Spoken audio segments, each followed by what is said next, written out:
Okay. Hi, everyone. We're gonna get started. Happy Monday. Thank you all for being here despite the craziness of ongoing midterm season. Appreciate you guys. I hope midterms are going well for you. Today's lecture, we're going to be talking about two wonderful, amazing things. I like to think of this point in the class as like a great pivot point because you will no longer be using VS Code.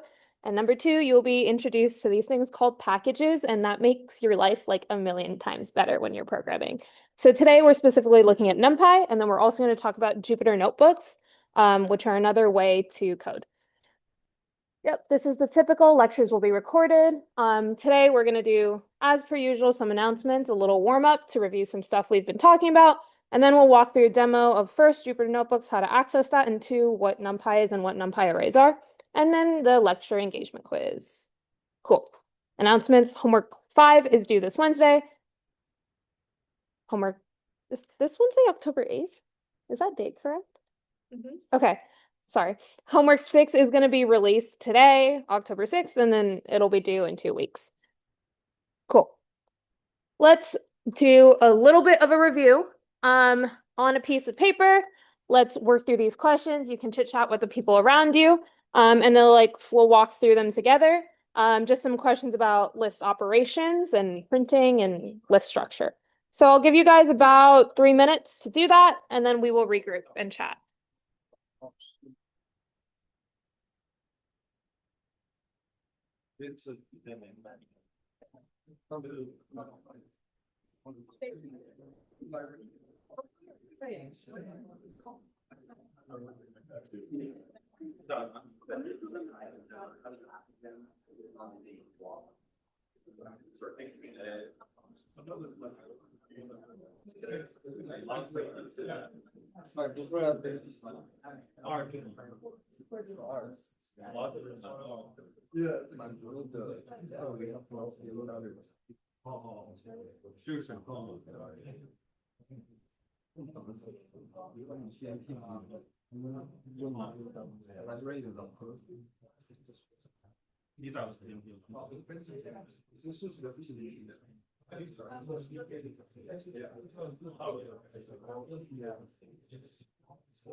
Such a bad just I know here I'm like it's been like literally 25 seconds if that's doing time.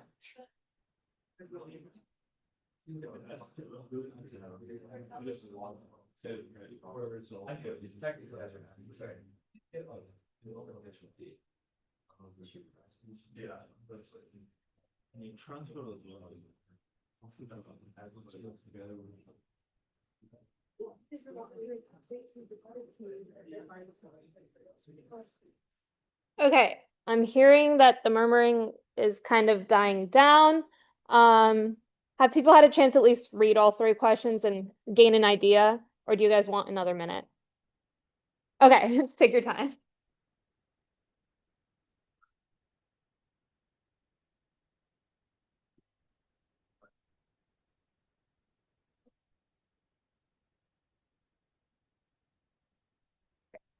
Wait, yeah. It's like actually. Okay.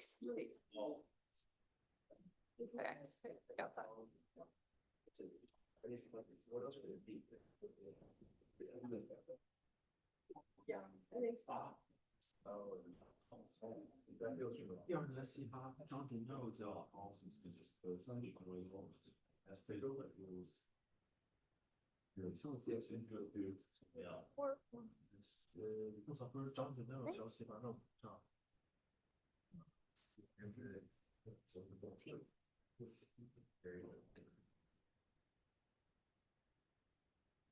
All right, we ready to discuss? Okay, cool.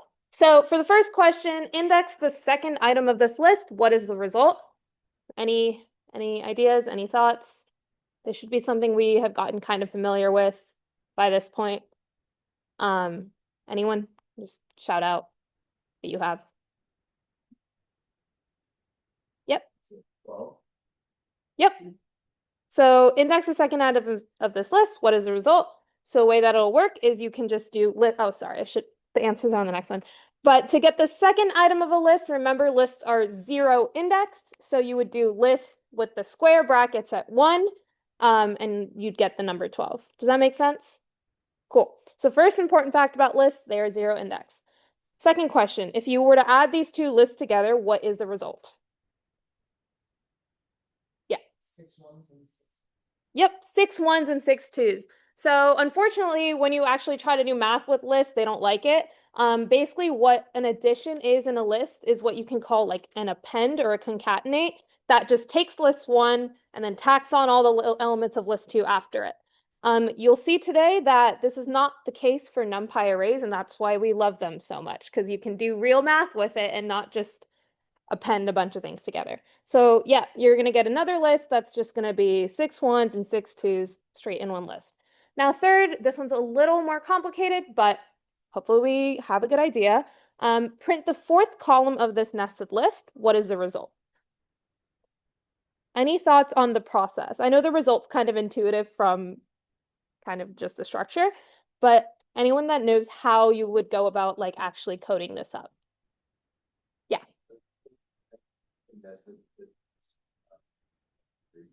Yeah, exactly. So first, remember nested, because it's a list of lists, first you have to go through each row, and then you need to get the 4th column, which is the 4th element in each row.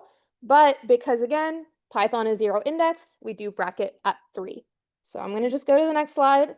So yeah, like we talked about, just do list at 1, you'll get the number 12. You just print the 2 lists when you add them, you get all of them in a list. And then there's 2 ways to do this. You can either write it in like 1 line, or you can like actually break down your loop. But you basically go through each row in nested, and then you can basically append the 3rd index of each one of these rows into this new list, so you can get 411. Does that make sense, people? Okay, lovely. Now we're going to jump right into Jupyter Notebooks. Okay, so the entire time that we've been in this class so far, we have used 2 things. We've used our terminal and we've used VS Code. And you've seen that on both. You can write scripts, you can create .py files, and you can do all that stuff. However, today we're going to introduce a new tool called Jupyter Notebooks.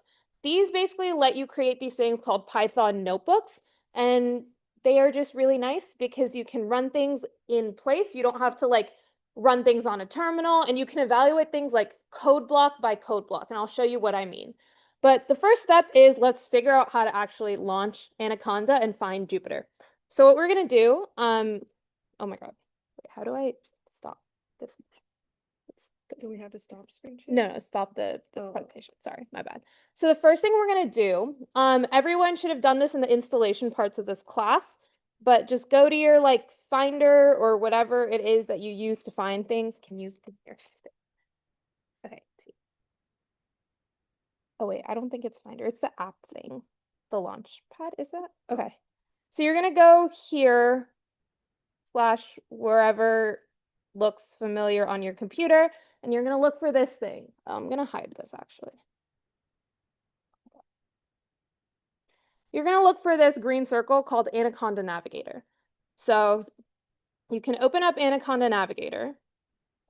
It'll probably take a second, but then once it's done like bouncing, it should pop up. Are people able to find Anaconda? Lovely.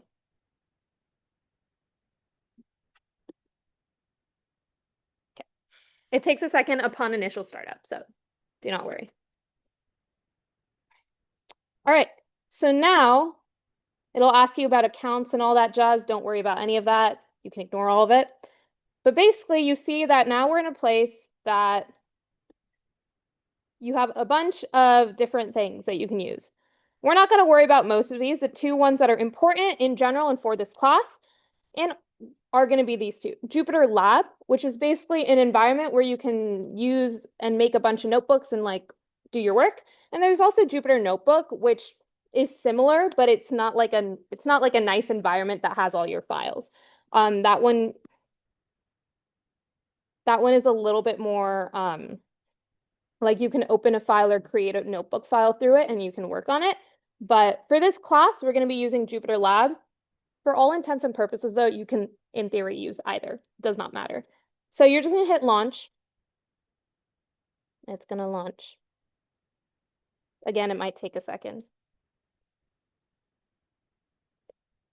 Cool. And it'll take you to like a web page. It'll either be like a Chrome web page or like whatever your typical thing that you use is. Okay. Please make sure it can access all your files. Okay. Now we're in this like launcher page. And you see that, okay, right now we're inside the desktop inside Safia's EPS 109 folder. Similarly, you guys will be somewhere. Likely that you'll be in your home directory, but it might not be that. So the first thing we're going to do is move to the area you want to do your Python work in. So right now, like I said, we're in desktop. The way you do this is you just click on this little folder icon. Do you want to, is there a specific place? Can I put it in Python decal? Yeah, you can put it, or that's mine from like a while ago. Is that okay though? Yeah. Okay. So find your Python decal folder that you've been doing all your assignments in. Just get there. So now it'll say that you're inside Python decal or Python decal, your name or whatever that folder is, where you've been putting all your homeworks, demos, all that jazz. Cool.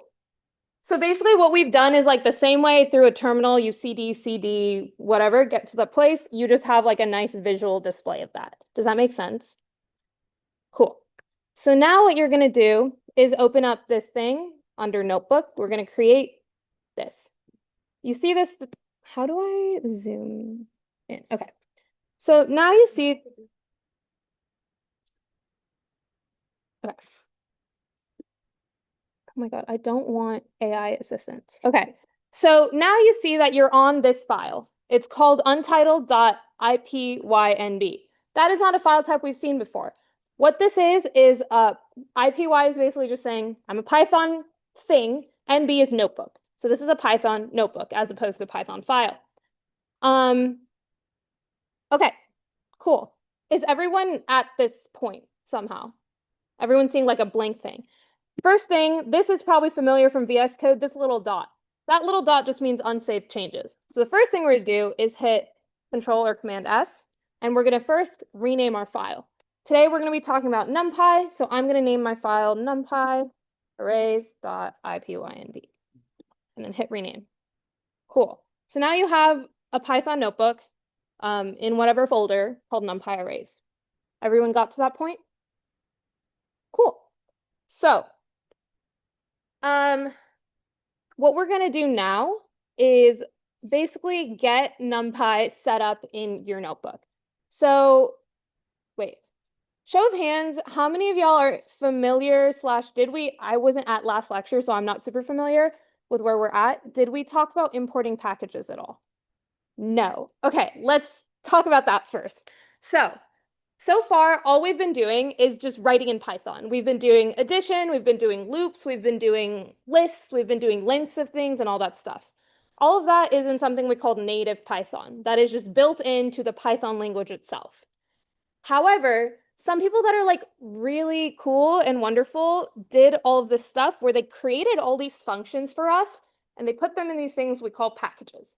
So now let's say that I want to do an integral. I don't want to write that up from scratch. I don't want to tell my computer how to do an integral. So what I'm going to do is I'm going to import a package that contains an integral function, and I could just use that function.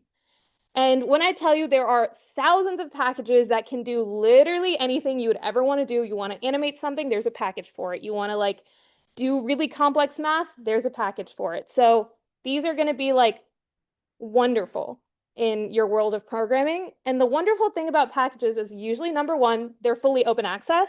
So you can like import package from basically anywhere. Let's say you have someone on GitHub wrote a really cool thing and you want to use that for your project, you can do that.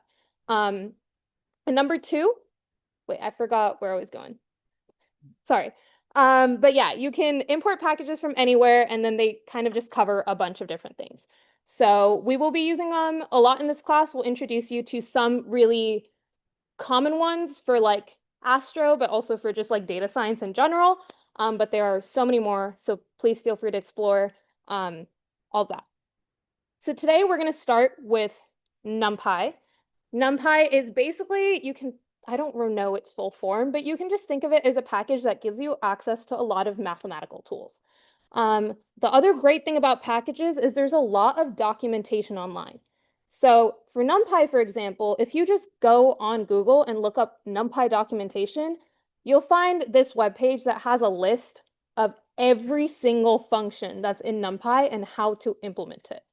And you can literally just follow those instructions. And we'll show you how to do that a little bit later in class today, but that's generally how packages work. Nobody knows everything that's in a package. There's like way too many functions in there to know. But the important thing to learn is how do we find the functions that we need and how do we actually implement them. But before we even get there, the first step is to tell Python that you're using this package. The way we do that is by importing it. So the way that you import a package, pretty straightforward. You do import NumPy. And people are lazy. So sometimes you don't want to type out numpy dot whatever for every single function. So we import it as like a short form. So the common one for numpy is np, and that's called an alias. So we do import numpy as np. Does that make sense? So now anytime in our notebook, if we want to use a function from numpy, create a numpy array, do any of that jazz, we don't have to type numpy out over and over again. We just use np because it's an alias. So I'm going to run that, and it should run. Is everyone able to run and get NumPy on their systems? Okay.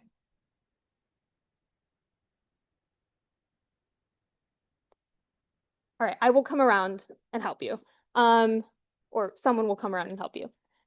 But in general, NumPy, because it's such a fundamental package, kind of comes pre-installed. Sometimes when you're doing more complicated work, you might actually have to like install these packages. And the way you can do that is by using a conda or pip install. We aren't going to go into that now, but if you ever have any questions about that, you can literally ask any of us. Plus, you can find very detailed instructions for how to do that on the internet. So the first thing is, oh, I guess I forgot to say this. But so I wrote this line of code. And you see how there's like a little play thing here that says go. So this is just saying run this coding cell. So what you'll notice that's different between your Python that you've been using in VS Code or on your terminal is here you have like really nice code blocks that you can like code in and then you can go to the next one and then go to the next one. You can create a bunch of code cells. So you don't have to like comment a bunch of things out and worry about like previous inputs and do all that stuff. You can literally evaluate as we go, block by block or line by line, which is so wonderful. And I have never used VS Code after I found out about Python notebooks. So shortcut to running a cell, what is it? Is it shift return on Mac, but I think it's like shift enter on Windows, so you don't have to like keep going and pressing this play button, just hit shift return, and that'll run your cell and advance you to the next cell. And then basically, I keep saying cell, every like block here is a cell. So I can now do like another line of code.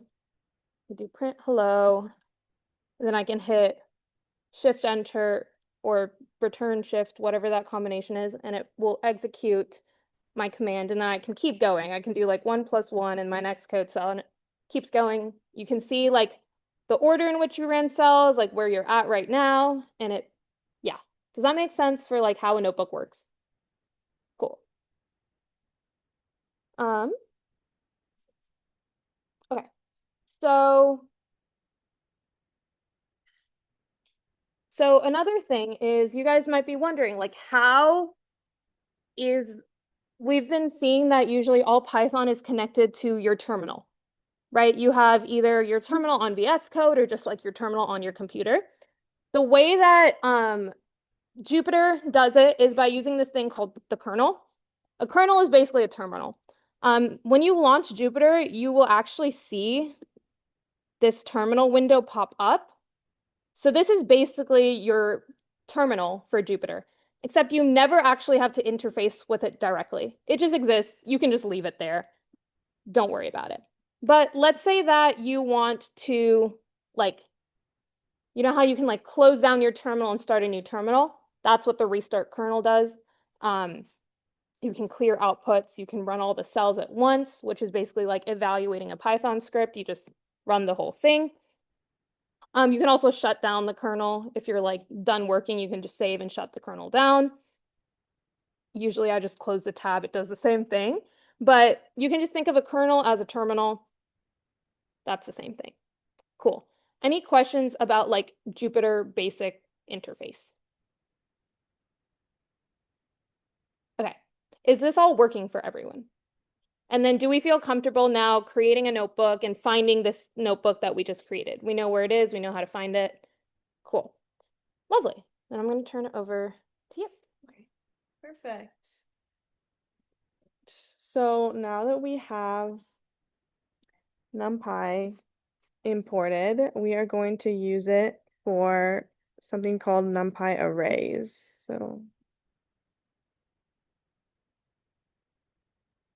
Okay, so we're going to start with a list practice question, or we didn't have time, or we could just skip it. I think we just skip it. Okay, so we're gonna like skip this, but think about like 5 seconds how you would do this for a list. Like 10 more seconds. Okay, so we would do this, we could do this using a for loop, right? We'd have to go through every single element in the list and divide it by 5, and then we would append it to a new list, right, that we'd make. So this is just a lot of work, but we can do this using NumPy arrays, as you can see here, just by dividing the whole array by 5. So yeah, okay. We're just going to do, wait, how did you get out of here? So like hover over and then go to the minimums. I don't know why, but okay. Okay, so we're gonna do a demo of NumPy arrays. So yeah, so how we did it with a list was if we make a list of numbers, 1, 2, 3, and then sure we can print numbers. People on the back see the post. So if we said we were gonna try to double this list, right? If we doubled was if we multiplied this list by 2, what would happen? Anyone have any idea what would happen if I multiplied this list by 2? We went over this in the very beginning. Yeah, exactly. So, right, it's not going to multiply every single element in our list by 2, right? It's just going to add the list again to the end. So sometimes we don't want to do that, right? If we used lists to try to multiply every single element in our list by 2, right? This is when we do our for loop.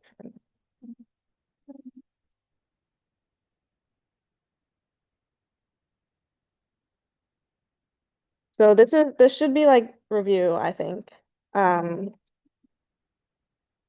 this is how we do it, right? Using a for loop for a list. So that's what we wanted to do. But it's much easier if we do it in arrays. So I'm going to make an array. I'm going to call it array. And then I put this NP in front, right? So this is what Pranati was saying before. Since we did this import NumPy as NP, we can just put NP every time instead of typing out the whole thing. So I'm going to do NP dot array. So this is saying that I'm going to create an array, right? So then I'm going to do a parentheses and the square brackets. So we need both when we're making our array. And I'll just do the same numbers, 1, 2, 3. Okay, so this is my array. Print. Okay, so first off, we can see, right, there's kind of a difference in what I had for my list up here and my array down here, right? There's no like commas in between. Okay, yeah. And then the main thing is you have to make sure you have your np.array and then your your parentheses, and your square brackets. So now that I have this array saved, I can, let's see what happens if I multiply it by 2. Double.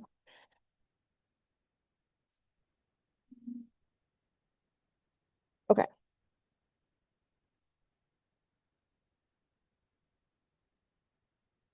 All right. And that was a lot easier, right? So for a list, if I did this, right, this is what I got up here. But I can do this if it's in a NumPy array and I multiply by 2, it just goes through and multiplies every element by 2, which is much more convenient than doing the for loop that we had before. Okay. Okay, yeah, and then I guess you can, if I print the type of my array, it shows me that it's a NumPy array, not a list. Okay.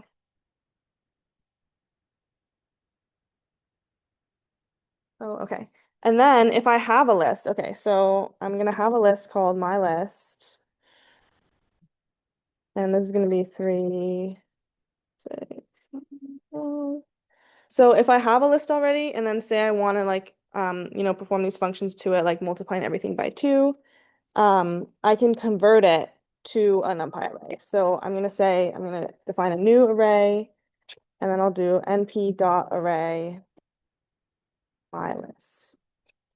So now when I can print both these. We'll print my lists and we'll print my array. And you can see that the my list is still a list, right? But now I've also converted it to an array and stored it in the variable my array. So you can see, right, it looks different. The bottom one is a NumPy array and the top one is still a list. Okay. Um, oh, wait, this was the practice question. Oops. Okay, we'll just go to the next one. Okay. Okay, now we're going to talk about NumPy functions. So I am going to come up with a data set. I'll just use this image for you. You guys can do whatever numbers you want also, but if you want to do these same numbers, then you can check it's right. Okay. So, yes.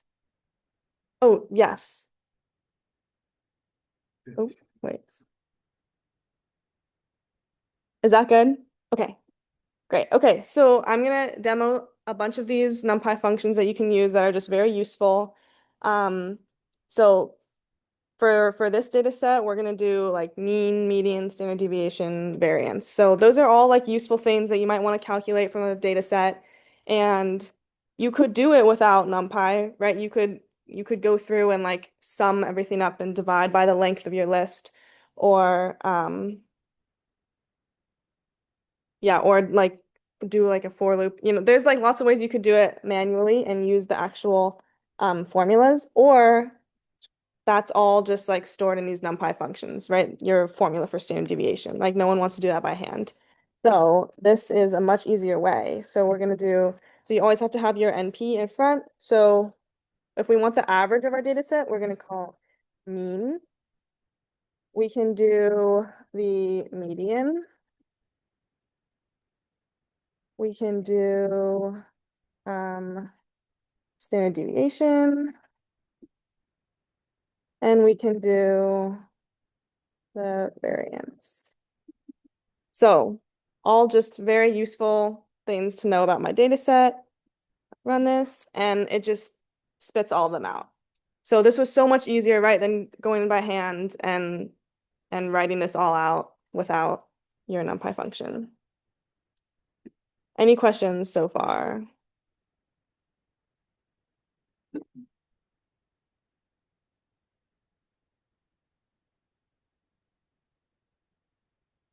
Okay, and then yeah, like Pranati said, there's just like so many different functions and no one knows all of them, and that's something that you can look up, but lots of cool things to be done. Okay, now we're going to go into arrays that are more than just like one dimension, right? So we've looked at nested lists before, right? So I'm gonna have my nested list. Um, 1, 2, 3, 4, 5, 6. Okay. So this was my nested list. This is like a 2 by 3 like matrix kind of thing. And if I print, right, this is what we did in the beginning, right? And if we want to index, or did we do this? Yes. Okay. Okay, yes. So say I want to get the top left element in my nested list, then I'll go 0, 0. And that gives me 1, right? Which is the one that I wanted. But then we can also do this with arrays. So it's going to be pretty similar. So we'll have our ND array, just like multi-dimensional array, right? Not just like a single list of elements. And we'll go NumPy dot or NP dot array. And then we have our round parentheses and then our square brackets. And then we can go 1, 2, 3, 4, 5, 6.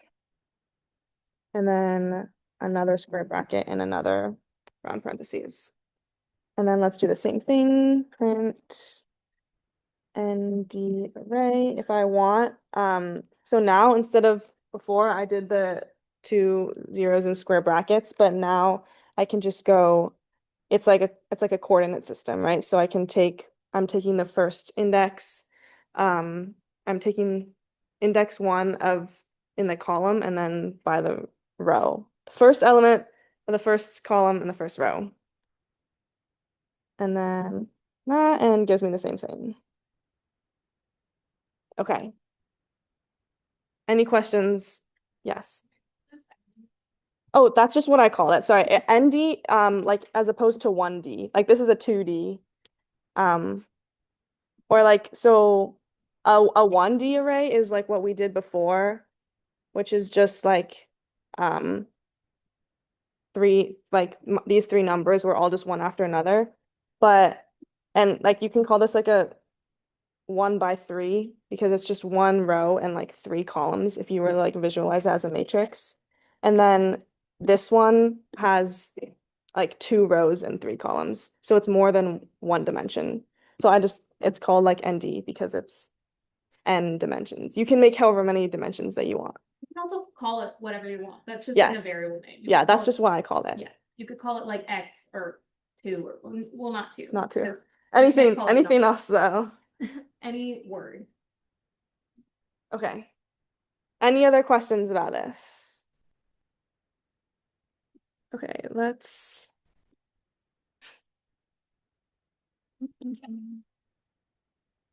do a practice question. Yeah. Second, I might show them the Oh, okay, yeah, that's the idea. Okay, we're gonna do this practice question. So, on a piece of paper or just talking amongst yourselves, given these, first the nested list and then the multi-dimensional NumPy array, how would you access item 60? So chat amongst yourselves for a few minutes and then we'll talk about it.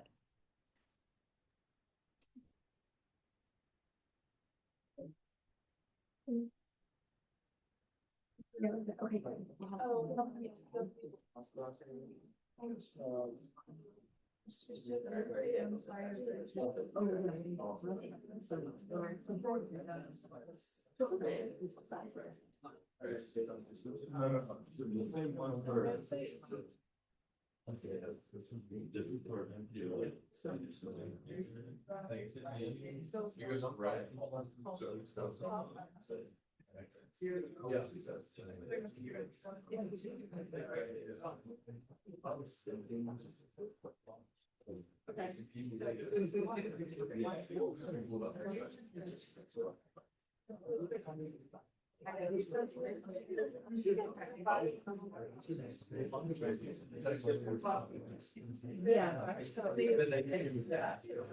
I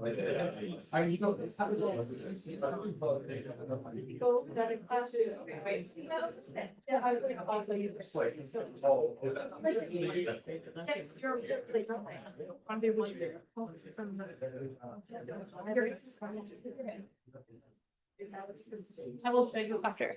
Give me a second.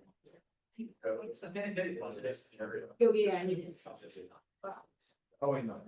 Wait, so it would be, one is.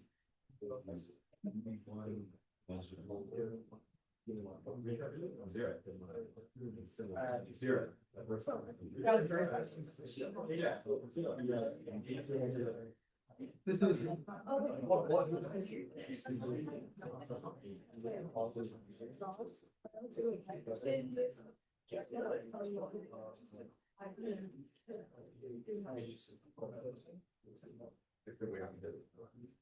It's the same, it's the same.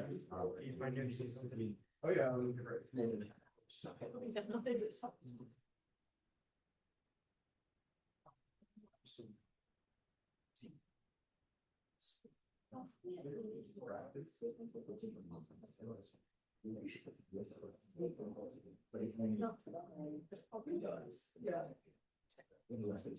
Okay, do you guys want more time to talk about this, or can we? Okay.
Okay, are we ready to talk about it?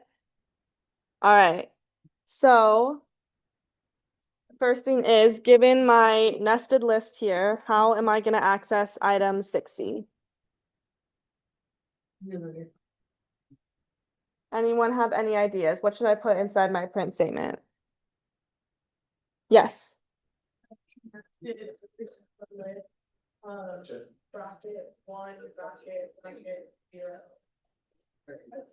Okay, nice. Let's see. Nice. Nice work. Okay, so right for the list, this is the syntax we're gonna use to index, right? We have our 1 in our square brackets and then our 0 in our square brackets. And this is gonna be a little different for our two-dimensional array, right? So how are we going to access the same element, 60, but for our array? What should I put here? Yes. Exactly. Nice. Any questions about this? Yes. Only like in one bracket, second one, but it's like two different. Okay, right. Yeah. So this is just like the way for a list, for a nested list, this is how you would do it. You're taking like the second column, or like the first index in columns, and then the Yeah. first element in like that row. So you just have it's just like how you would access that. But then for your array, this is a NumPy array instead of a list. So it's just the syntax is a little different for how you would access it. So you just have one bracket and you have 1, 0, more like a coordinate system like x, y. So that's just something that like you have to know the difference when you're trying to access elements from either a list or an array. Okay. Okay, and then we're gonna do another practice question really quickly. Okay, so now in our same list and array, how are we going to increase each number by 1? I'll give you guys a few minutes to talk about that.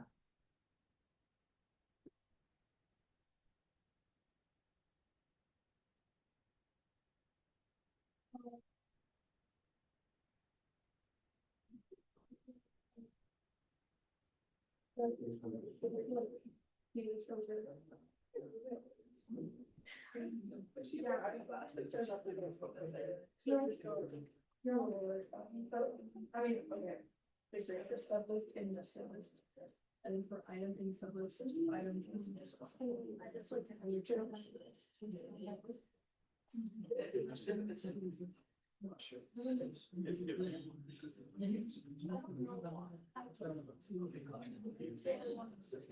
Oh, okay.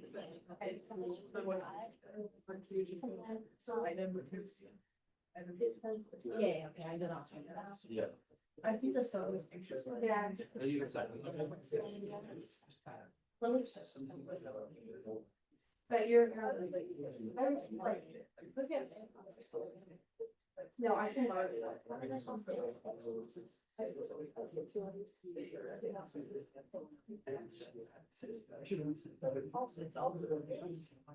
Okay, do we have ideas about this? We're increasing every number in our list or our array by 1. How are we going to do that? Let's start with the list. Any ideas? Yes.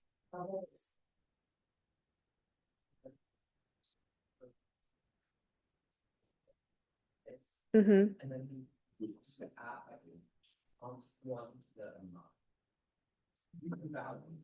Yeah. Yeah, so yeah, we can do that, or we can also like make a new list. Yeah, maybe for the sake of time, I'll just show you guys the code after. But right, we would have to have like a for loop inside of a for loop, right? We would go through like every row and then we'd go through every item like in each row. And then we could either just like change the value in our nested list, or we could make an empty one and then append each value to our empty list, which is just a lot of work, right? But for the array, do you guys have any ideas how we would do it for the array?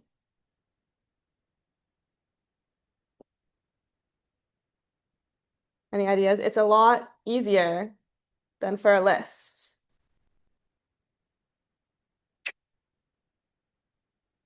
Okay, well, I'll show you. But all we're going to do is print our array, empty array, and we're going to add 1. And there we go. That is so easy, right? So much easier than going through every single item in our list. So as you can see, like we did this at the beginning, right? When we multiplied our entire array, like every element in our array by 2, and that was a lot easier than this for loop we had. But when we have more than one dimension, right, it becomes a lot easier because we don't want to go through like multiple for loops for our nested lists when we could just convert it to an array and add 1. So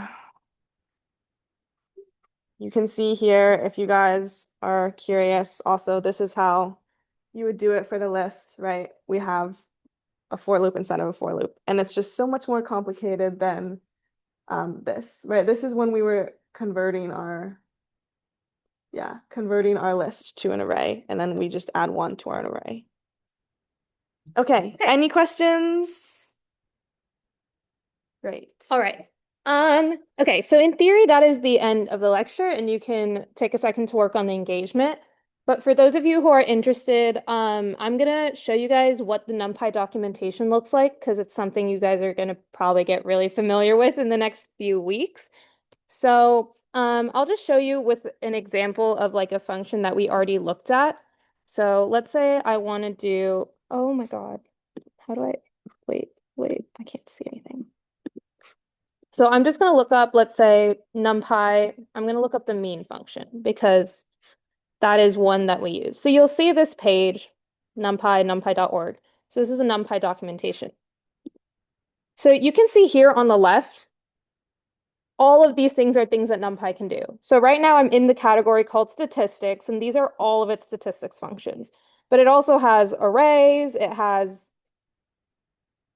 window functions, it has sorting, it has sampling, it has all these mathematical functions, linear algebra, et cetera, et cetera. So it has a ton of stuff in it. But I'm going to just show you guys how to look at a documentation page and understand what it's saying, because sometimes it's like scary the first time. So there's a lot of words. So this is a NumPy mean function. So what it does is you see all these random words, but this is telling you what the function does. It computes the arithmetic mean across the specified axis. Now, what are each one of these things that go into the function? These are our function parameters or inputs. We know that like when we program functions ourselves, you have to put in all those little like variable names so you can actually give inputs into your function. So these parameters are all of the inputs that can go into the mean function. You will see that some of the parameters are required. For example, the first parameter that's required is something called A, which is an array-like. That just means it's an array object or a NumPy array. So this is an array containing numbers whose mean you want to find. So that's the first thing you put into your NumPy function. After that, the rest of these are all optional parameters. So you can set an axis. For example, if you have a 2D array, so you have like rows and columns, you can say that you want to find the mean across the rows or across the columns. So you can set like an orientation. You could say 0 or 1 or whatever kind of axis that you want to do the mean across. But that is an optional parameter because obviously you won't always need to use it. Additionally, data type.